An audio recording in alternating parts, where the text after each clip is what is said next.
आज हमारे साथ शामिल हो रहे हैं हमारे भाई हैदराबाद यूथ करेज के नाम से पिछले 5 साल ऑर्गेनाइजेशन चलाते, काफ़ी सारे मुश्किलात और काफ़ी सारे मुसीबत भी उन्होंने देखा और आज हमारे साथ जुड़ के एक बहुत बड़ी शक्ति और बहुत बड़ी ताकत जो आप नई एनर्जी जो आप आज पार्टी में लाए, मैं सलमान खान साहब का इस्तेकबाल करता हूं। साथ ही साथ उनके वालिद साहब हकीम खान साहब और शाहबाज खान साहब, यूनुस खान, आसिम खान साहब, गफ़ार खान साहब, मोहम्मद शरीफ, इरफान खान, अहमद खान, शोएब खान और जितने भी हमारे भाई हैं जिनका मैं नाम नहीं लिया हूँ, आप सबका भी मैं तहे दिल से शुक्रिया अदा करता हूँ, इस्तेकबाल आपका भी करता हूँ, वेलकम करता हूँ। और साथ ही साथ जो हमारे लीडर हमारे मसीह भाई, इम्तियाज़ साहब, वाहिद भाई, अकबर साहब और शफ़ी भाई, हमारे बासित भाई, हमारे बदरुद्दीन साहब, मोहित खान साहब और अरशद भाई, जीवन रेड्डी साहब, समीर भाई, कार्तिक रेड्डी साहब, मसीह, सबका नाम ले लिया भाई। और जिसका भी नाम नहीं बोला मैं माफ़ी चाहता हूँ, पहले एडवांस में माफ़ी चाह रहा हूँ। भाइयों, अब तमाम नौजवानों से मैं भाई इतना ही कहना चाहता हूँ, कल रात में मेरी मुलाकात हुई सलमान से। मैं इससे पहले कभी मिला नहीं, पर एक दफ़ा शायद 1 साल पहले इनका एक मैसेज आया था मेरे फ़ोन में कि साहब मेरा नाम सलमान खान है, मैं हैदराबाद यूथ करेज करके एक ऑर्गेनाइजेशन है, इसको मैं चलाता हूँ, 10 एम्बुलेंस मैं डोनेट करने वाला हूँ, उसमें मैं आपको चीफ गेस्ट बुलाना चाह रहा हूँ बोल के इनका मैसेज था।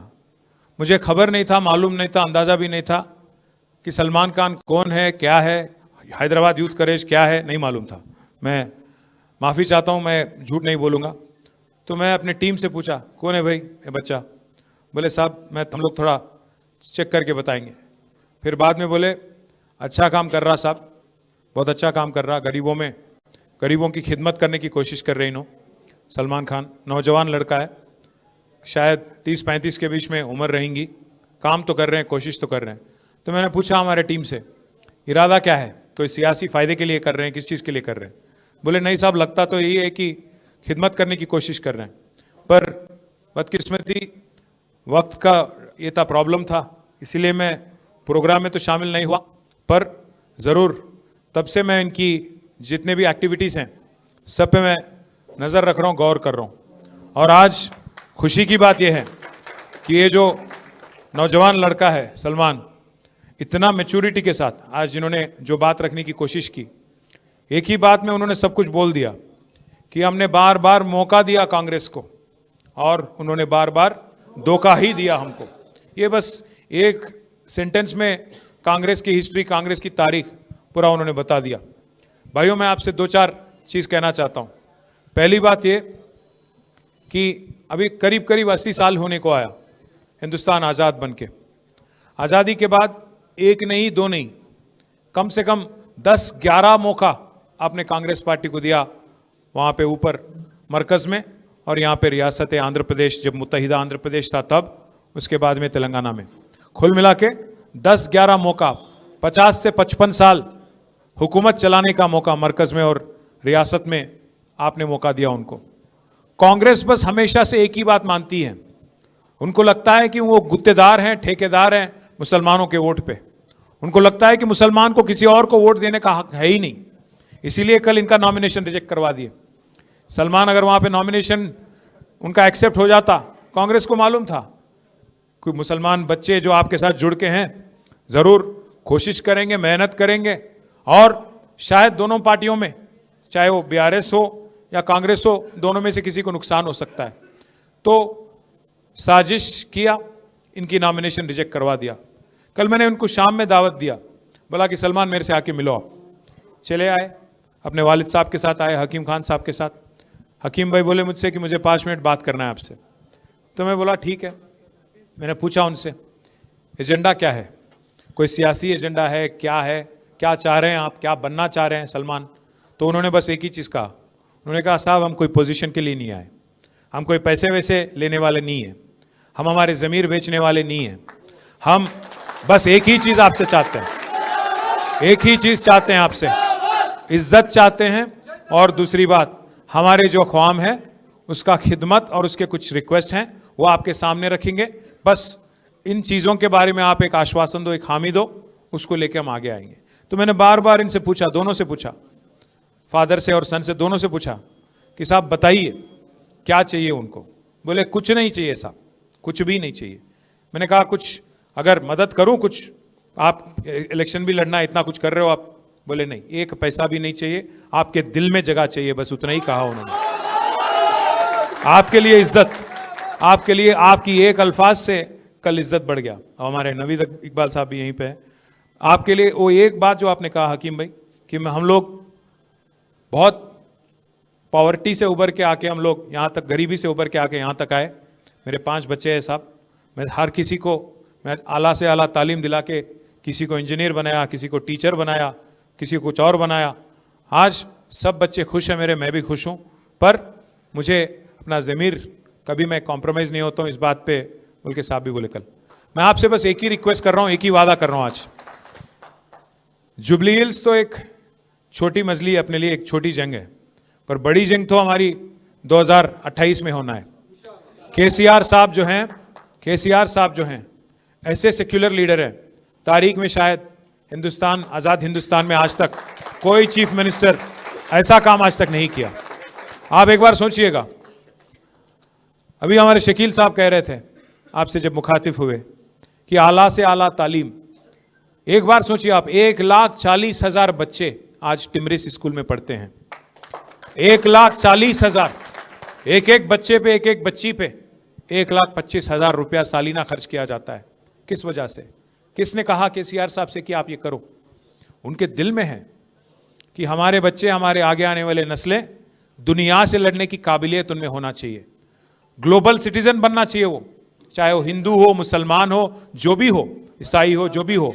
इसीलिए मैं कह रहा हूं आपसे, केसीआर साहब की जो एजेंडा है वो सेक्युलर एजेंडा है। वो खुद हिंदू है, वो अपने धर्म को नहीं छुपाते हैं, वो धर्म को अपने बीजेपी वालों की तरह सियासी फायदे के लिए इस्तेमाल नहीं करते हैं। हाँ, केसीआर ने तो हिंदुस्तान में सबसे बड़ी मंदिर अगर कोई बनाए तो केसीआर बनाए यादगिरी गुट्टा में। वो छुपा छुपी कुछ नहीं करे केसीआर साहब, खुल्लम खुल्ला करे, बाजाब्ता करे, टेंपल भी बनाए, यज्ञ भी करे, और हर किसी की रीत और रिवाज की भी इज्जत केसीआर साहब करते हैं, चाहे हिंदू हो, मुसलमान हो, ईसाई हो, जो भी हो। इसीलिए अगर एक मुसलमान बच्ची की शादी में शादी मुबारक मिलता है तो हिंदू बच्ची और क्रिश्चियन बच्ची की शादी में कल्याण लक्ष्मी मिलता है। अगर एक हिंदू बच्ची को साड़ी मिलता है बतकम्मा दशहरा के दौरान, तो रमजान तोहफा मिलता है हमारे गरीब मुसलमान भाइयों को, बहनों को। और हमारे क्रिश्चियन भाई अगर हैं, ईसाई हैं, तो उनको क्रिसमस गिफ्ट दिया जाता है। ऐसे सेक्युलर लीडर तारीख में हिंदुस्तान में आज तक आपको देखने को नहीं मिला होगा। एक और बात भी आपको याद दिलाता हूं मैं, तालीम और आसरा पेंशन और इसके अलावा काफी सारे जो मदद गरीबों को देना चाहिए, वो सब कुछ केसीआर साहब ने करने की कोशिश की। कांग्रेस के दौर में 200 रुपया पेंशन था, उसको 10 गुना बढ़ाया केसीआर साहब ने। आज आप देखिए क्या माहौल है हैदराबाद में, चाहे आप कोई भी मजहब के हो। आप 2 साल हो गया कांग्रेस की हुकूमत आके, इंदिरा राज्यम बोले, इंदिरा राज्यम, इंदिरा राज्यम। क्या है इंदिरा राज्यम? गला तोड़ना। क्या है इंदिरा राज्यम? जो वादे करे उसको पूरी तरह से नहीं निभाना, यही आपकी राज है। 420 वादे करे, एक नहीं दो नहीं, 420, 6 गारंटी दिए, उसमें से एक फ्री बस बोल के वो दे दिए। वो फ्री बस भी क्या चीज है? औरतों को फ्री, उनके शौहर को डबल रेट। क्या का फ्री? आप सोचो, आप इसको हैदराबाद में क्या बोलते मालूम? बैगन की बात बोलते। आप सोचो एक बार, औरतों को फ्री कहते, शौहर को डबल टिकट, और बच्चों को बस पास बढ़ा देना 25%, उसको भी इंक्रीज कर दिए। तो क्या फायदा हुआ फिर घर में? कोई फायदा नहीं। इसलिए मैं बोल रहा हूं, हाँ मार ले रहे तो वो तो है ही, मैं उसके बारे में ज्यादा नहीं बोलता हूं। बस आप एक बात सोचिए, 2 साल हो गए इनको, शायद वक्त नहीं मिला चीफ मिनिस्टर को, एक कोई रिप्रेजेंटेटिव नहीं है मुस्लिम कम्युनिटी से। हिंदुस्तान में पहली बार, आजाद हिंदुस्तान में पहली बार एक ऐसी कांग्रेस हुकूमत है जहां कोई रिप्रेजेंटेशन है मुसलमान का। ना कोई मुस्लिम एमएलए है, ना कोई मुस्लिम एमएलसी है, ना कोई मुस्लिम मिनिस्टर हैं। बार बार चीफ मिनिस्टर यही कहते हैं कि भाई आप लोग एमएलए नहीं जिताए। मैं पूछना चाहता हूं चीफ मिनिस्टर साहब से, भाई आप 2 साल में 6 एमएलसी बनाए आप एमएलए के जरिए, एक काबिल आदमी नहीं मिला आपको। आपके लिए जो कुर्बानी करे शब्बीर अली साहब, वो नहीं दिखे आपको, सीट कुर्बानी कर दिया उन्होंने। खामारेड्डी छोड़ के निजामाबाद गए, वो हार गए बेचारे वहां पे, वो भी नहीं दिखे आपको। अजहरुद्दीन साहब बेचारे अच्छे खासे क्रिकेटर थे हमारे कैप्टन साहब, उनको भी बकरा बना दिए। उनको इलेक्शन में तो टिकट दिए 2023 में, हार गए उन्होंने, ठीक है। फिर एमएलसी बना के वजीर बनाते, नहीं बनाए। 6 लोगों को जब मौका दिया आपने 2 साल में, नहीं दिखे आप, कोई नहीं दिखे आपको। एक आमिर अली खान साहब को बनाए, हां, पर मालूम होते हुए, क्या मालूम था उनको? कोर्ट में केस चल रहा, कचहरी चल रही, मालूम थी उनको नहीं होना है, मालूम था, जानते हुए फरेब झूठ के बुनियाद पे उनको बना के उनकी बेइज्जती करे कांग्रेस वाले।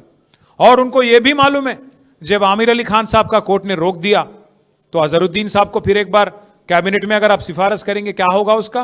कुछ नहीं होगा उसका, लटकते रह जाएंगे उन्होंने बीच में, वैसे ही मालूम है उनको, बलि का बकरा बना दिया उनको फिर एक बार।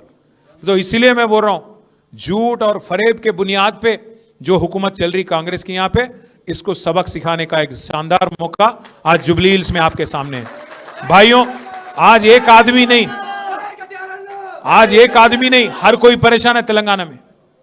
अब यहां पे हैदराबाद में हमारे जितने बच्चे हैं, नौजवान लीडर है और नौजवान बच्चे जितने भी हैं, काफी लोग रियल एस्टेट में मार्केटिंग करते रहते, काफी लोग रियल एस्टेट में थोड़ा अपना अपना रंगारेड्डी में, हैदराबाद में, इधर इतराफ में, मेडचल में, इसमें डूबे हुए रहते रियल एस्टेट में। आज पूरा रियल एस्टेट तमाम हो गया रेवंत रेड्डी आने के बाद। ना सिर्फ रियल एस्टेट, ऑटो वाला का कारोबार बंद। मैं 1-2-4 महीने पहले मैं आ रहा था यहीं पे पार्टी ऑफिस, तो बीच में सिटी सेंटर के पास वो लाइट आ गया, रेड लाइट, तो वहां रुक गया मैं। साइड में एक ऑटो आ गया, वो ऑटो वाला भाई साहब बोले सलाम, मैं बोला सलाम। बोले साहब जरा शीशा नीचे करो, मैं बोला शीशे नीचे कर लिया। मैं पूछा उनसे कहाँ जा रहे हैं, तो बोला सवारी है, जा रहा हूँ साहब। उन्होंने पूछे कि साहब वालिद साहब कैसे? मैं बोला ठीक। मैं बोला आपका क्या नाम? बोले महमूद। तो महमूद भाई क्या हाल? बोले बर्बाद है साहब। और क्या हाल है? बर्बाद है। मैं बोला क्या हुआ? बोले जब से हुकूमत आई सब धंधा बंद साहब। इससे पहले 1000 रुपया कमाता था, 1000-1200 रुपया कमाता था पर दिन, आज 400-500 भी बहुत मुश्किल से मिल रहा साहब। तो मैं बोला क्या करेंगे महमूद भाई? एक गलत वोट की सजा 5 साल है ना, क्या करूं? उन्होंने क्या बोले मालूम महमूद भाई मेरे को? साहब कोई तरकीब नहीं है क्या? साहब कोई तरकीब नहीं है क्या? तो मैं आपसे आज कहना चाहता हूं तरकीब है, तरकीब है। जुबली हिल्स में मुंह तोड़ जवाब दो, जमानत जब्त करो, कांग्रेस की जमानत जब्त करो, तब जाके एहसास होता है इनको, तब जाके पता चलता है इनको कि अवाम कितनी दुखी है, अवाम कितनी दर्द में है। आज कोई खुश नहीं है। खबरस्तान का मसला भाई ने उठाया, मैं आपसे वादा कर रहा हूं आज, अगर हुकूमत नहीं मानती है सीधा सीधा जिद्दोजहद करेंगे, जल्द से जल्द इनसे छीनने की कोशिश करेंगे, हासिल करने की कोशिश करेंगे। अगर हुकूमत नहीं मानती, 2 साल में हमारी हुकूमत वापस आ रही, केसीआर साहब फिर चीफ मिनिस्टर बनने वाले हैं।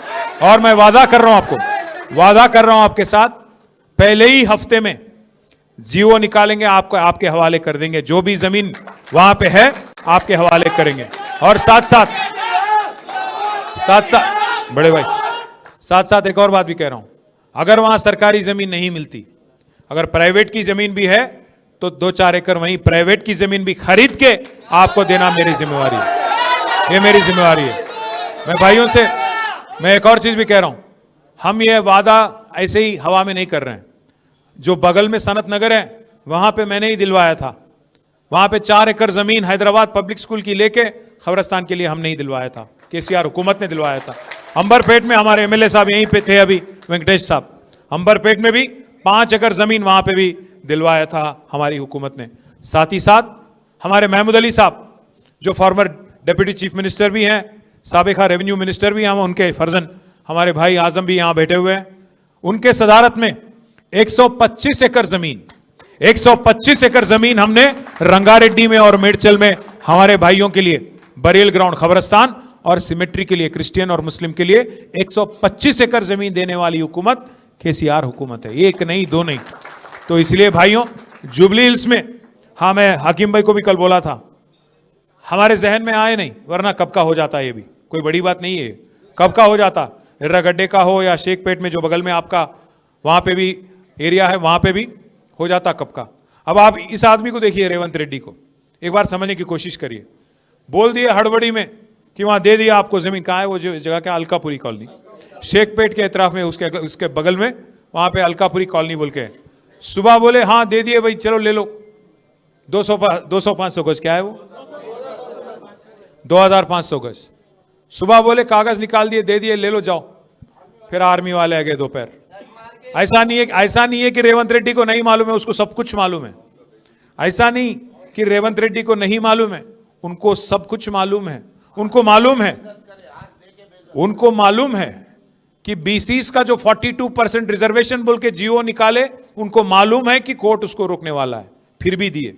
वैसे ही उनको मालूम था कि जो कागज दे रहे हैं 2500 गज का जमीन, वो भी नहीं टिकेगा, आर्मी वाले आएंगे रोकेंगे, मालूम था, पर होना बोल के दिए और बेइज्जती भी करवा दिया। धोखा करे, बेइज्जती भी करे। इसीलिए मैं कह रहा हूं भाइयों, जो भी कांग्रेस करती है, आप सोचो।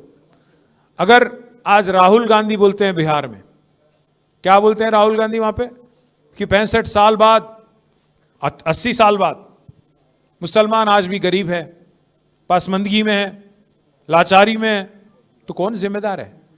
65 साल हुकूमत चलाने वाला कांग्रेस कि 10 साल तेलंगाना में हुकूमत चलाने वाले केसीआर, कौन जिम्मेदार है? आपको 10-11 मौका देने के बाद अगर आपकी नाकामी की वजह से, आपकी लापरवाही की वजह से अगर आज मुसलमान गरीब है, लाचार है, तो कौन जिम्मेदार है? किसको वोट देना चाहिए फिर? तो इसीलिए मैं भाइयों आपसे रिक्वेस्ट करता हूं, जुबली हिल्स में जो हो रही है, ये इंसाफ की जंग है। आज 10 साल की केसीआर की हुकूमत आपके सामने है, क्यों काम हमने किया। शेखपेट की फ्लाईओवर आपके सामने है, घर घर में जो 20,000 लीटर मुफ्त में पानी दिया गया वो आपके सामने है, 24 घंटा जो बिजली जलती थी वो आपके सामने है। और हमारे गरीब भाई, जो गरीब हमारे भाई बहन है, जिनको 2000 का वजीफा आसरा पेंशन जो केसीआर ने दिया वो आपके सामने है। गरीब बच्चियों की शादी में जो शादी मुबारक 1 लाख रुपया दिया गया वो आपके सामने है। और 20-20 लाख देके माइनॉरिटी ओवरसीज स्कॉलरशिप,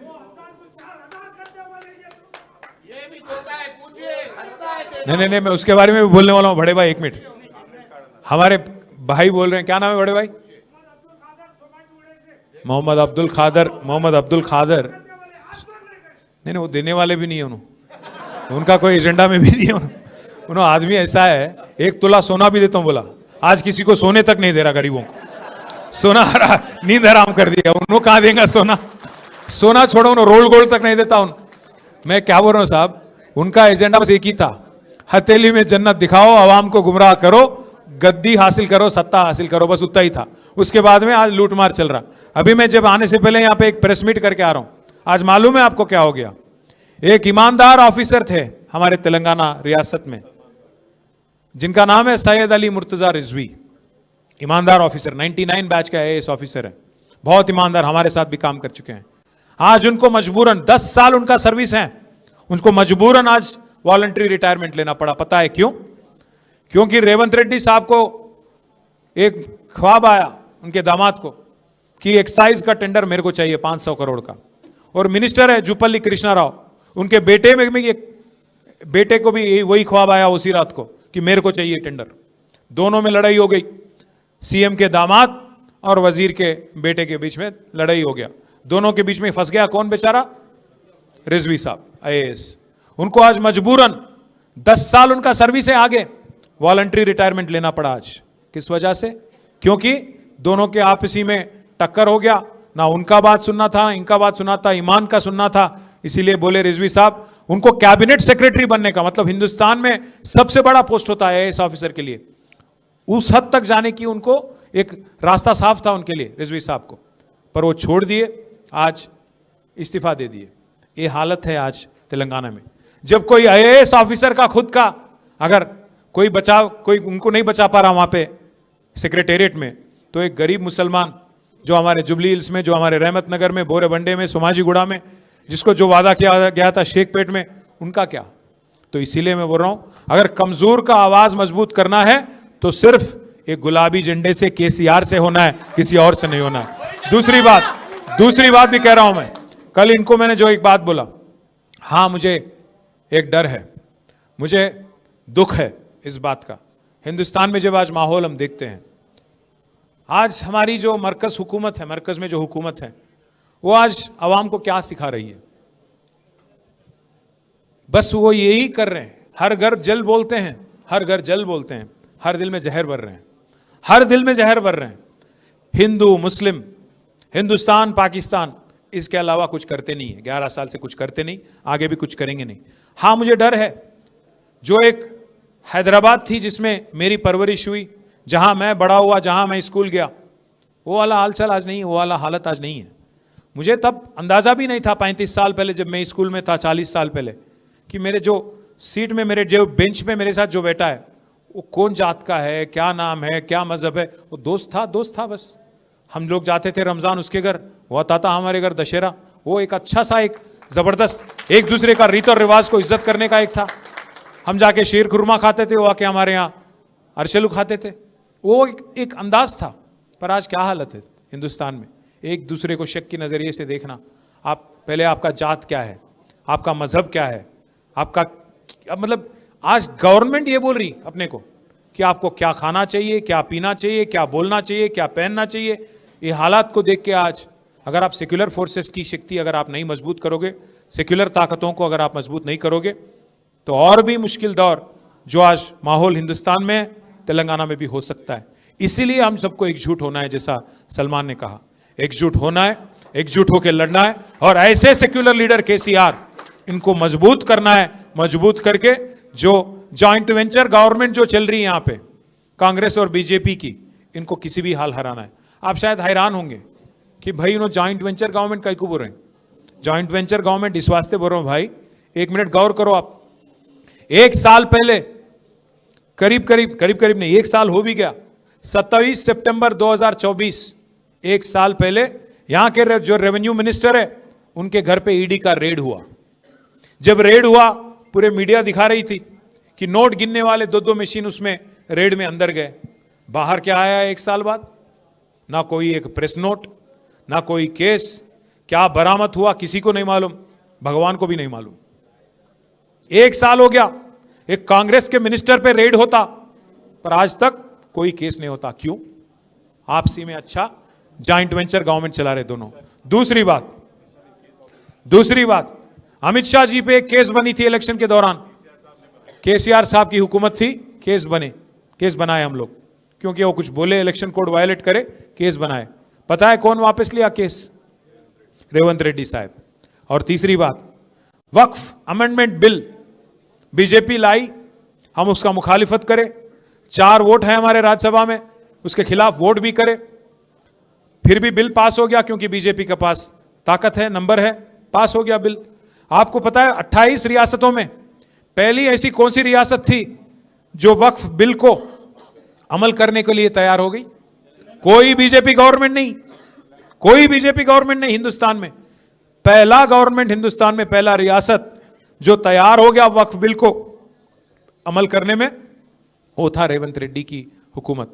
और एक चीज भी आप बोलिए, सोचिए, ऊपर राहुल बाबा है, रोज छींकते रहते, चिल्लाते रहते कि संविधान बचाओ, माइनॉरिटी की रक्षा करो, गुजरात मॉडल बेकार है। ऊपर राहुल बाबा गुजरात मॉडल बेकार बोलते, यहां रेवंत बाबा क्या बोल रहे? गुजरात मॉडल बेकार नहीं है, गुजरात मॉडल शानदार है।